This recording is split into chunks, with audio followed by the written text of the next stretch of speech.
Hello everyone and welcome back to the F2 show by Inside F2. Here we go again, back again to review another Formula 2 weekend. Formula 2 visited Budapest for round number 10 of the season. And with me today, I've got Formula 2 journalist Aaron Harper and Formula 2 commentator for F1 TV, Chris McCarthy, to reflect on this one. Aaron, always good to have you with us. Another weekend gone, and here we are again discussing, as always, action-packed weekend, right?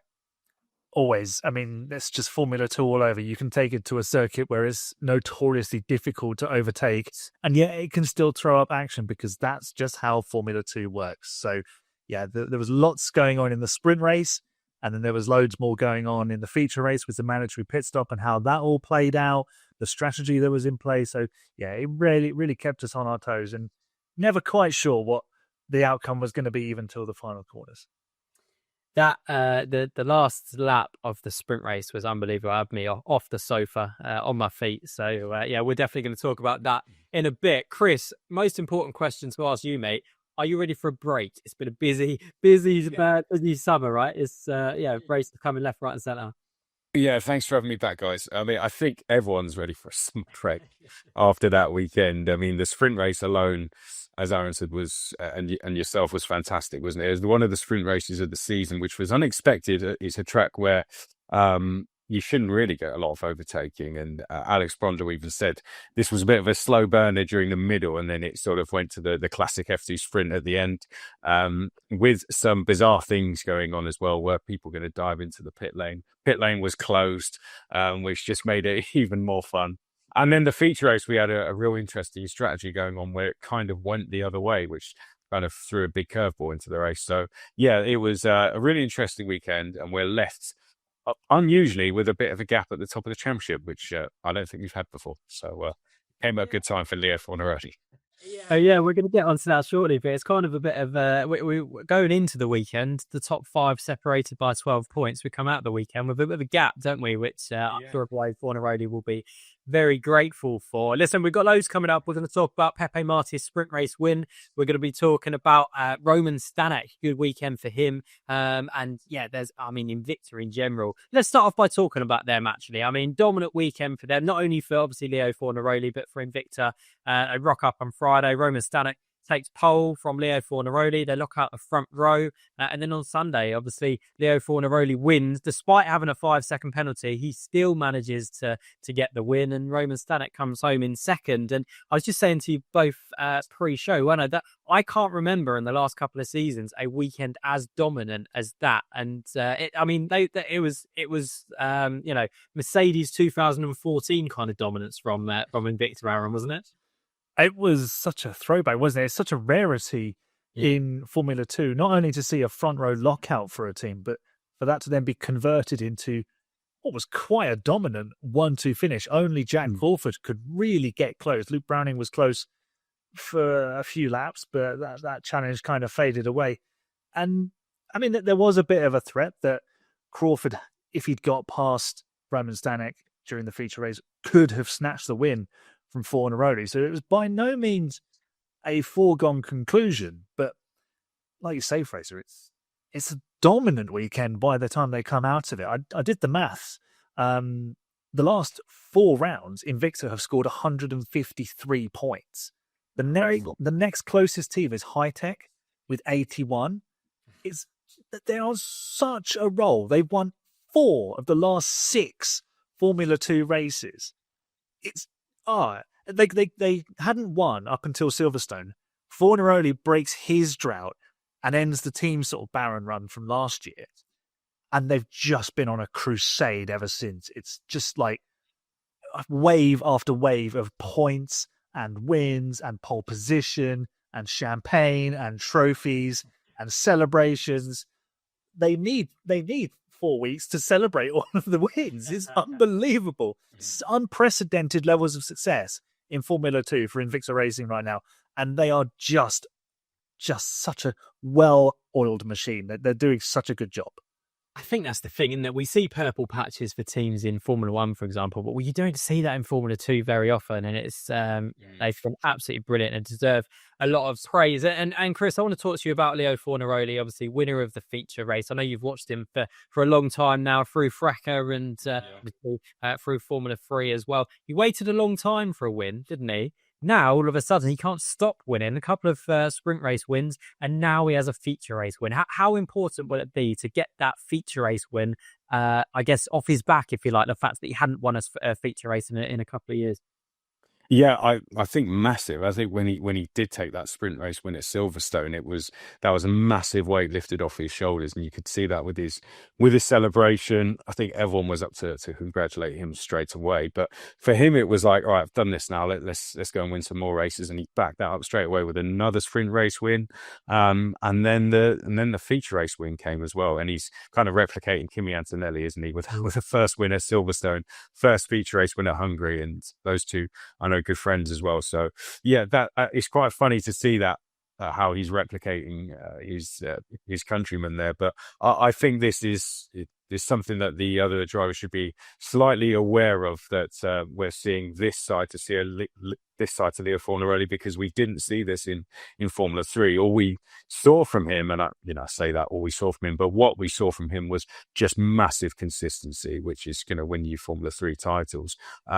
Now we're seeing that consistency on top of him quite literally getting his elbows out when he needs to and go and win races, even with penalties hanging over him. So, it's something that I think people will be taking note of above F2, because he can deliver now, as well as race wins. He can deliver consistency. So, yeah, he should be a very valuable product to any constructor.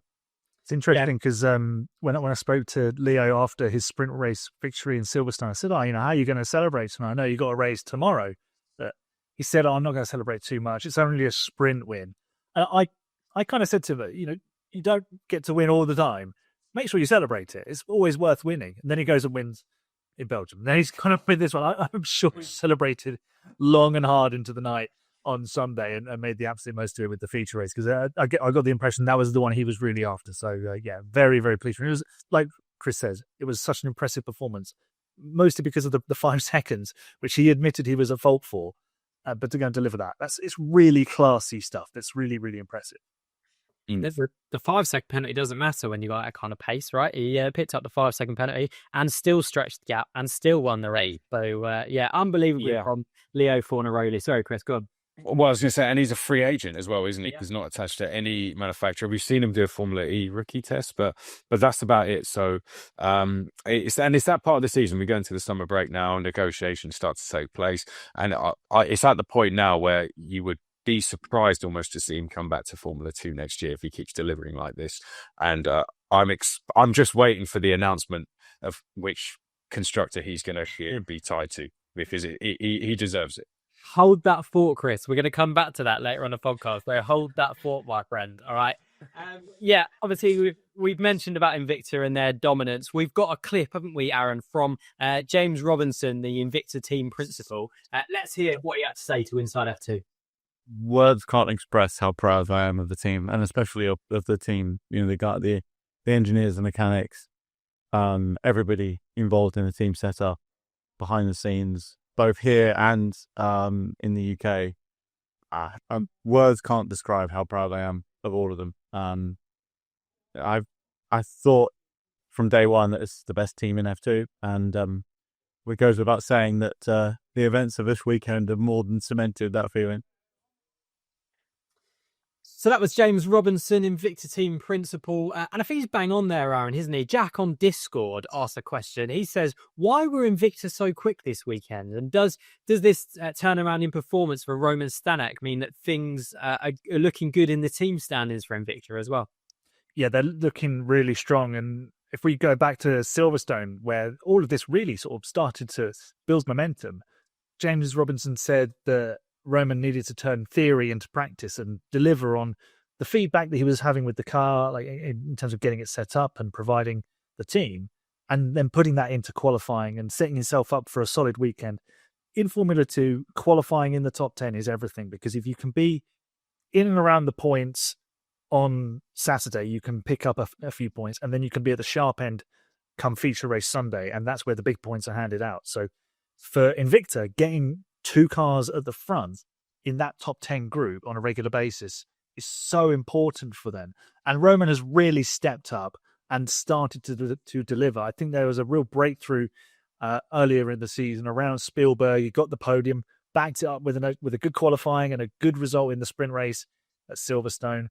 Then the feature race, and this weekend he looked fantastic. Yes, he lost out to his teammate, but Leo Fornaroli is not the F3 champion by accident. He's clearly a very, very talented racing driver. So there's no shame in finishing second to him. But he did a great job in holding off Jack Crawford. So, yeah, Invicta are doing a wonderful job. They trust their drivers, and the drivers are delivering, which is the most important thing. So it's just a team that is completely singing off the same hymn sheet.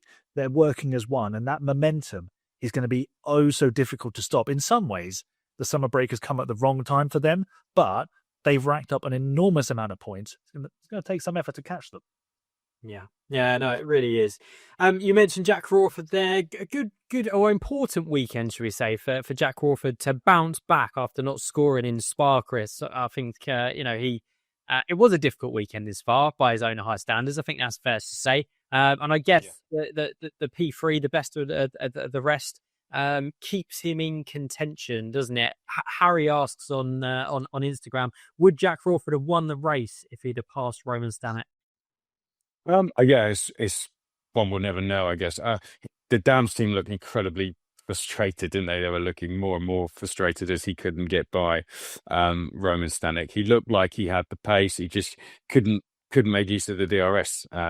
Maybe that was down to a bit of the track conditions we were faced with. It was a little bit slippery offline, and so it did take a little while for the overtaking opportunities to become present. We saw drivers trying overtakes and then sliding straight wide. So that may have prevented him a little while, but also I just think the pace in the Invicta cars was absolutely nailed on. And Roman Stanek put up a really good defense. I think he quickly realized second was the best he was going to get, and put up a good defense in the end. So possibly, I think he had the pace to match Leo Fornaroli, but there became a point in Roman Stanek's mind, I think, between him and his engineer that let's just hold on to second here and hold off Jack Crawford. And Jack Crawford's a sensible driver.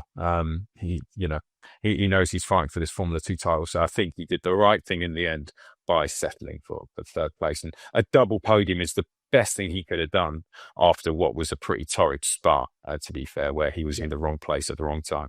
Yeah. No, absolutely spot on. And Jack Crawford confirming in a press conference on Friday that this will be his last season in Formula 2.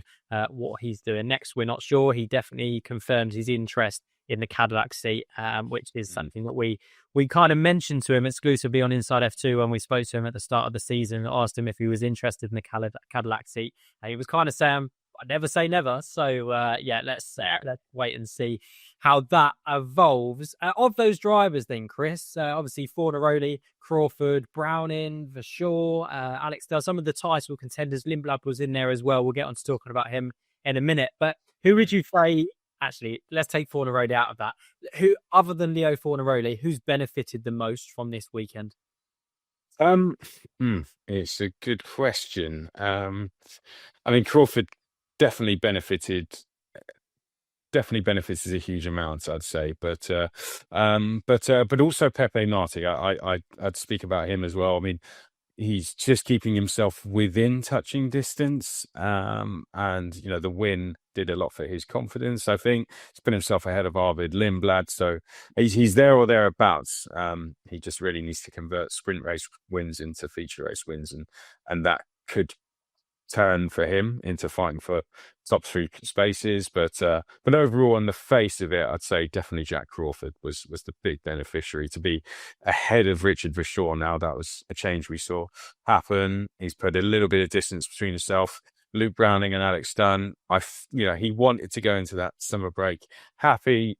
He might not be so happy about the gap between himself and Fornaroli, but he's got a target to chase now, and he's just got to keep the others behind. So sounds simple, it really isn't. But I think one thing we did talk about as well on the podium at the end is he's got to like Richard Verschoor and like Pepe Marti, he's got to use his experience when we get to Baku, when we get to Qatar. Yes, Marina Leo did last year, but he's got to use his experience there to close Leo Fornaroli down, overtake him, and beat off some of the others as well. We saw Luke Browning get experience last year. Alex Dunn did not get that experience. So he has really got to use experience there as a returning driver. So does Richard Verschoor. So that's where we could see the championship battle start to change slightly. And that will be a really interesting part of this season, I think. Just on Richard Verschoor, I thought it was an important weekend for him. I think he's another big beneficiary from this because Silverstone, after winning so magnificently in Spielberg, Silverstone was a bit tricky. Spa was rubbish, no points. That was not good for his championship momentum. But to go from outside the top 10, qualified 11th on Friday, and to score points in both races, I think that's very, very impressive. He was the first one to pit for softs off the mediums on Sunday in the feature race, and it worked wonders. MP got that call completely spot on because tyre warm-up was... they might as well have been driving around with the Pengria in the Arctic because tyre warm-up was just non-existent. So having the tyre temperature, he just roared through to an eventual P5, which he was very pleased with. Yeah, definitely. No, good result. And you are right about, I mean, the overcut seemed to work quite nicely this weekend because the tyres just wouldn't warm up after out of the pits, did we? I think it was... obviously, we saw Leo Fornaroli jump Roman Stanek. There was someone else we saw that jumped right up the order. Was it Arvid Lindblad or was it Alex Dunn? It might have been Alex Dunn. You could see that, just from staying out a lap longer, you gained a lot of track position, but then obviously fell back into the pack as you were trying to warm the tyres up, Chris. I don't know, but I know that's something that you and Alex picked up on in some commentary, right? Yeah, well, the track temperature had fallen massively on that day because of the rain falling. It was around 20 to 30 degrees lower than it had been at times throughout the weekend. It was around 20 to 25 degrees when at times we were pushing 50 degrees track temperature. So, that threw a curveball into it. Obviously, we just had a wet F3 race. So the track was still green in racing terms. The rubber was still going down throughout the race. And I think that is what really played a part in this. And it just led us with when you came out on cold tyres, it exaggerated the warm-up procedure. You're going out onto a cold track, a wet track in places, and it just made it really difficult for the tyres to get the heat cycle up. So I think that's what it was. And in the end, it actually benefited coming in later. But pit stops happen so quickly in F2, you only get one go at it. So you don't have that second opportunity to come back. So, yeah, it was almost Roman Stanek would have been better losing the lead at the start, really, and he might have won the race. So, but that's something. That's what F2 is. It's trying to get heat into cold tyres. It's what makes it really fun to watch, to be honest. And the fact you only ever get one pit stop as well. Yeah. No, I totally agree. It spices up nicely, doesn't it? Something. Should we talk about a sprint race? What a finish to the sprint race! So, Chris, I cut to you for this one because that must have been so much fun to commentate on. Obviously, Pepe Marti, Alex Dunn battling for the win. Pepe Marti came out on top, and these are the kind of performances actually from Pepe Marti that I thought we would see. I expected to see at the start of the season. Maybe it hasn't quite gone the way he perhaps would have wanted this season, but it was a really good drive from Pepe Marti and defended beautifully on the last lap. It was much needed. I mean, there's a different element to this, which maybe is away from the sprint race, but it was that head-to-head between Red Bull Juniors to be ahead in the championship, which was like a real boxing match, wasn't it? It was for pride between those two, which was fantastic to watch. I mean, you had Campos on the team radio trying to stop them from going head-to-head, but I think you need to remember these two are fighting to impress Helmut Marko, and as well as be ahead in the championship. So, and Pepe Marti is the more experienced driver. So for him, it was crucial that he kept that race lead ahead of the less experienced Arvid Lindblad. So he could be, getting his name in the press for that F1 graduation going forwards. It turned into a really spicy stuff. Seeing the Campos team not knowing what to do or where to look was some of the most entertaining parts of the race. The radio messages, it was like Red Bull Ring last year. It was fantastic. When we had Pepe Marti and Isaac Hadjar.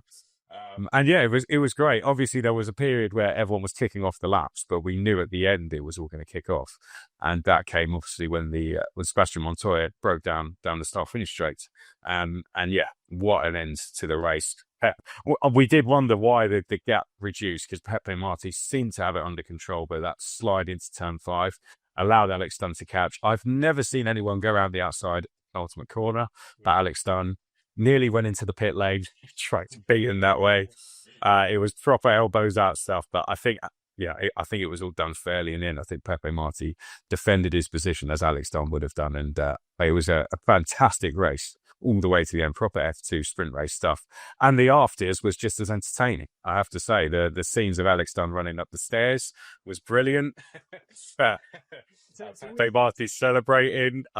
We didn't see this, Chris. We didn't see this. Anyone that's viewing in the UK watching our Sky Sports F1 didn't see this. So tell us about what happened after the race, because I know F1 TV viewers would have seen, but Sky TV viewers wouldn't have seen. So.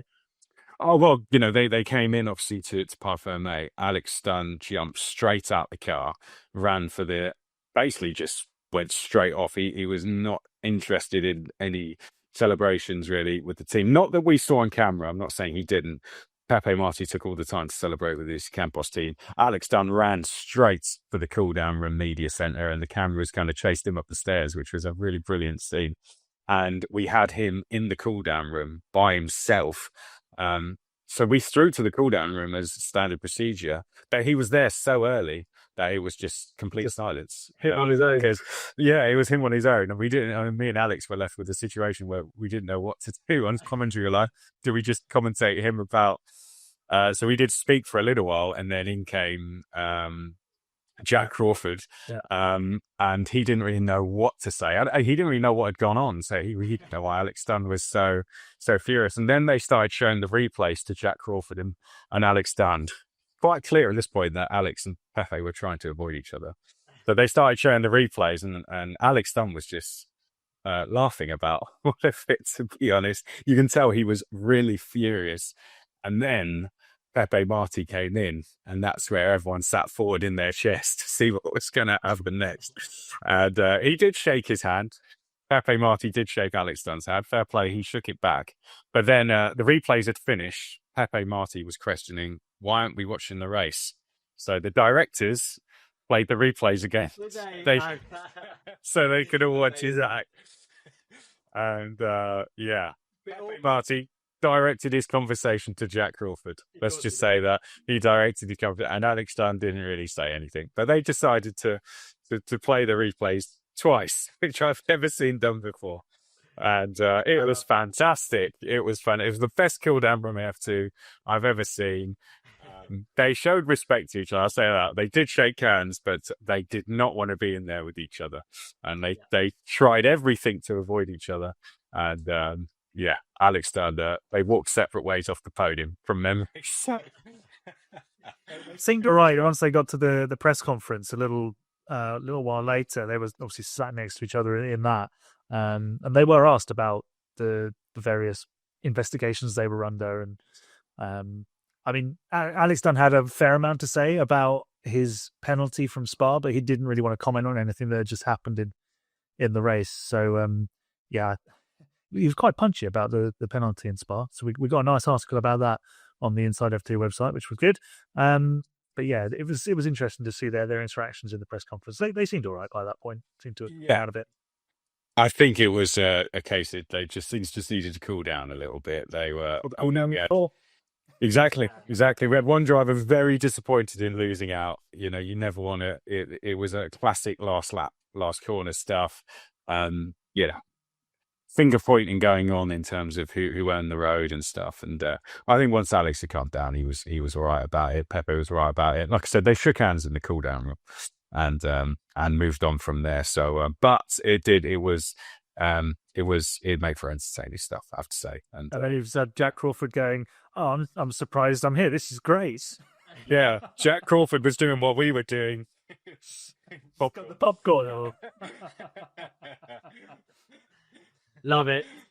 So, well, I guess that all of the drivers are fiercely competitive, but glad they shook hands. And I mean, Alexander's he's had a fair few, or spent a fair bit of time in the stewards' room recently. So I imagine he was a bit annoyed about it for sure. So completely understand. I've got to say, great race though, wasn't it? It was a great hard-fought battle. Yeah. Pepe Marti always wins the exciting ones. He's good at that, I have to say. He always, anytime he wins, it's a crazy race. So he's got it in him, hasn't he, to do it. I think he'll want to do it on feature race Sunday now. But yeah, it is really entertaining stuff, and it just showed that they can go real head-to-head. So I think we're going to see more of that when it's up for the championship later this year. It's going to be really entertaining. So yeah, you should be watching F2 basically. Gloves are going to be off, aren't they? Absolutely. Chris getting in his line that he's contractually obliged to say there. Got to watch F2. So love it. Yeah, I'll go and underneath. Yeah, exactly. I took paid a bonus for that. Aaron, question for you then. Your Pepe Marti.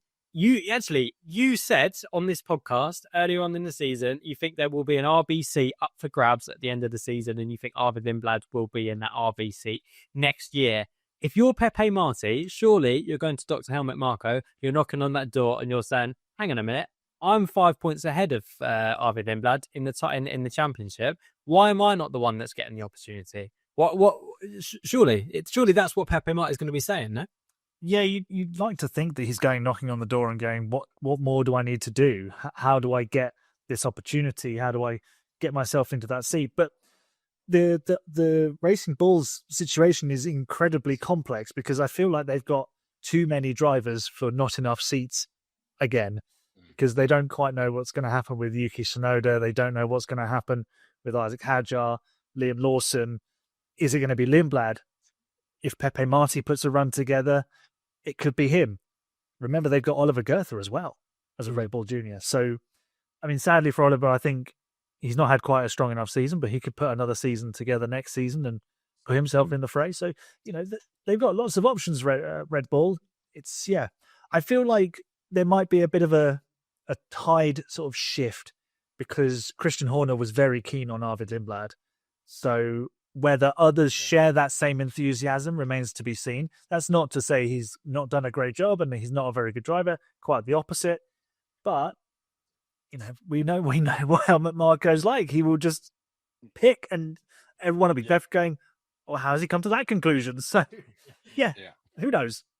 I think that dynamic's going to be really interesting. I guess this is from a Formula One perspective, but I don't have Laurent Mekies down as someone who would be keen to chop and change drivers as frequently as perhaps Christian Horner was. And I think that dynamic between Laurent Mekies now coming in, Helmut Marko potentially having a bit of control over the drivers and who's in those seats, I think that's going to be a really interesting dynamic that we see play out over the next year, 18 months or so. So I do wonder whether we could potentially now see Red Bull, Tsunoda keeping the Red Bull seat, Lawson and Hadjar staying at RB, and Lindblad having a year of sitting and being in and around the team, the same as we've seen other drivers have previously. And I'd say I'd like to see him fight if he doesn't win the F2 title, I'd love to see him come back and fight for it again.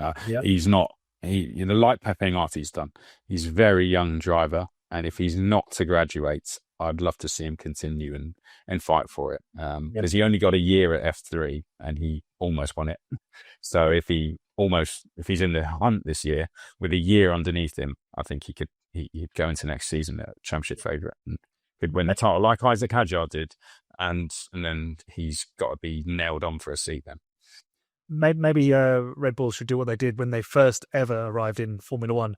So they had two drivers, Christian Klein, who was with the team when it was Jaguar, and Tonio Liuzzi, and they shared the seat. I think it was like five races each, and then eventually they decided on Christian Klein for the year after, and they bought Minardi, which became what is now Racing Bulls, and Liuzzi ended up there. So maybe they should just rotate the drivers each week and just whoever does the best can stay on, like winner stays on sort of thing. If you've got finish higher, you stay in the next week. Yeah, no hand shout. don't forget Robert Dornbos. Come on, don't need Robert Dornbos out of the conversations. The original Dutch driver. Right, I'm going to move it on in the interest of time because we are getting on a little bit. And there's a few drivers that I wanted to mention and give a shout out to. John Bennett, absolutely gutted for him. Strong pace all weekend long. He was fighting for points, his first points of the season, only to be taken out by Gabriele Mini, who clearly didn't see he was there, Aaron. It was, a real shame for John Bennett, wasn't it? Yeah, really unfortunate. I think this was the strongest weekend he's put together pace-wise in terms of across sessions. Obviously, he had the reverse grid pole in Austria, but he did struggle. He did run in the lead sort of top 8 pack, but I never got the impression that pace would be translated into the Sunday and that would become points. They said both he and Rafa Kamara, that's an F3 champion, Rafa Villagomez, said that they'd been struggling to get the car set up on a Friday morning to give themselves that platform. I feel like VAR have made some progress in that because their performances in qualifying have been stronger over the last few weekends. And I think John really sort of capitalized on that. Maybe Hungary is a circuit that suits his driving style. He was unlucky with the incident with Gabriele Mini. It looked a bit sort of like Mini moved over, but I think it was just 2 into 1 doesn't go. And it was a real unfortunate incident for John. Disappointing that they put him out of the race. And he was unlucky with getting a penalty as well in the sprint race. So while it was not the weekend he hoped for, lots of positives to take for John Bennett and for VAR. No, I definitely totally agree. Another driver, Chris, I wanted to touch on, Kushmani, up 18 positions over the course of the weekend. Strong race pace, blocks in qualifying, although I do have to say I've had a look. I don't think that impacted his overall qualifying position, to be fair. But clearly out of position in terms of his race pace. Why haven't we seen the best of Kushmani so far this season, Chris? That's a good question. I mean, when we came to Monaco, he really performed, didn't he? And then he just hasn't been able to replicate that. Seems to got a great team, great teammate. It really all comes down to qualifying in F2, similar to Formula 3. You've got to be getting the top 10 qualifyings in, and we've seen the impact of that with Richard Verschoor and with Luke Browning as well, who dropped out of the top 10 for sort of 3 rounds in a row. And he's had to fight really hard to get the points that he has. So, he'd made use of bad weather, to be fair. Luke Browning's done really well coming through in those conditions. But once you fall out of that top 10 consistently, it just becomes really difficult. And I think that's maybe what's let him down, just struggling to get in the top 10 in qualifying all the time. So it's a consistent thing with drivers. It's Friday is such an important day. You got to get a good practice, and then you got to be in the top 10 to either win, like we saw Pepe Marti do, or fight for a podium. So I hope he can turn it around though, because he's a great driver to have in the paddock. Yeah. No, I totally agree. Second that. Aaron, quick one. Vic on Instagram said, what do you think about this weekend? Any surprises? Were those drivers we've just discussed potential surprises? I think Ollie Gerfer had a good weekend, didn't he? Potential. We spoke about him on the podcast last week as being someone who might be a little bit disappointed in relation to his potential at the start of the season. He had a better weekend this weekend. Yeah, much better weekend. And when we spoke to him in Silverstone, he said that qualifying needs to be better. And as Chris just mentioned, qualifying is everything. Set yourself up for a good weekend on the Friday, deliver in the sprint race by being in and around the points paying positions, repeat that on feature race Sunday. And that's exactly what Ole Gerther did, picked up points in both races. So good job. Well done to him. That's definitely a step in the right direction because speed's there. We've seen it in Formula 3. We've seen it on occasion in Formula 2. He's done some really good races, but they've kind of gone unnoticed. He pulled off that amazing overtake in Bahrain. So we know the skill is there. It's not a question of talent or speed. It's just putting it all together. And that is, like Chris said about Kushmani, it's about putting the weekend together. It's okay to have, let's look at Victor Martins. His qualifying pace is so good, the best average qualified, but the race pace is so bad in comparison. And that is what's undermining his efforts this season. And you flip it around the other way. Some drivers are qualifying really badly, but their race pace is really good and they're coming through, but they're not actually quite making it to the points. So I think that's a situation that Gerther's found himself in, is qualifying low and making progress because he's out of position. but this weekend was the first time we saw him put it sort of all together, which was great to see. I'm really positive for him. Yeah, no, for sure, definitely. Ready for a juicy question? Let's go. Here we go, Chris. I told you to hold your thought earlier on in the podcast about the old Fornaroli. Salvatore on Discord asks, has Leo Fornaroli got a chance at a Formula One seat in 2026, or will it depend on the outcome of the F2 championship, i.e. if he wins the championship or not? Chris, does he have, you said actually, didn't you, that you're waiting for to see what constructor he ends up at. Do you genuinely think he has a shot at Formula One? I mean, he's a free agent. Formula One's all about timing. I don't know if he's quite at the right time to go in next year, because he is a free agent, basically. There obviously is a new team coming in, but I don't know if they'd want to go with a young Italian driver. He's a Formula 3 champion. I mean, if he's going with Formula 2, then I think someone would want to pick him up for future, like we saw with Oscar Piastri. But yeah, I am waiting for the moment that he's signed to someone and they he's ours and we're going to do something with him in 2027.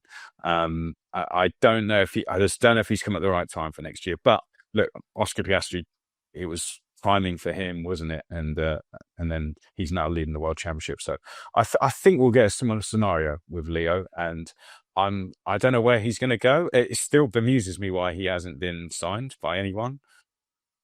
But I think the summer break might change something. You're not the only one waiting on that announcement, because his Invicta team boss, James Robertson, told us exactly that. He's waiting for Leo to be announced as a Formula One driver. So, it's like you say, the timing is everything, and he's probably picked the worst season. All of these drivers have picked the worst season to be the F2 champion, because unless you have a direct route and a link in, like if Jack Crawford wins F2, there is a logical step into Cadillac. They can go, oh, great, this guy's been on the European circuit. He's done lots of these races. Good. He's clearly ready. I think maybe there might be an opportunity at Alpine for Leo. If he goes and wins the F2 title, will Flavio Briatore go, actually, this guy's quite good. Let's drop him in, because you can look at that record and say F3 champion, F2 champion back-to-back. You're looking at what Gabriel Bortoletto's doing now for Sauber. The last couple of weekends have been really strong for him. His track record is better than that of Jack Doohan and of Franco Colapinto, who's the current driver of that seat.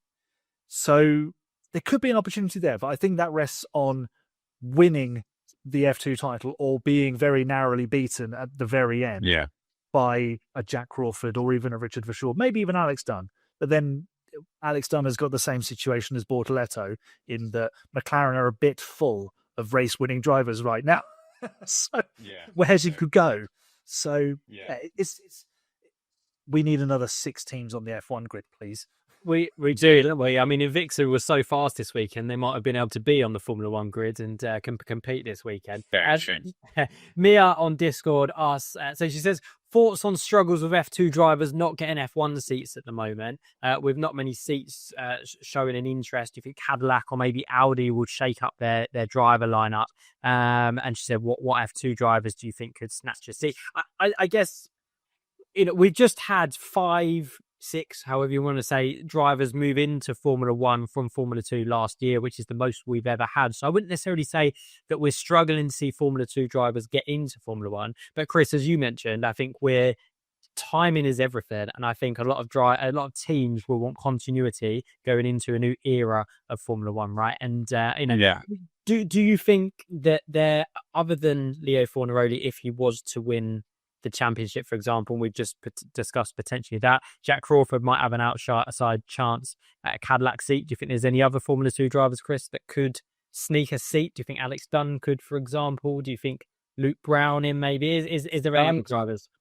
I mean, I don't think McLaren want to let Alex Dunn go.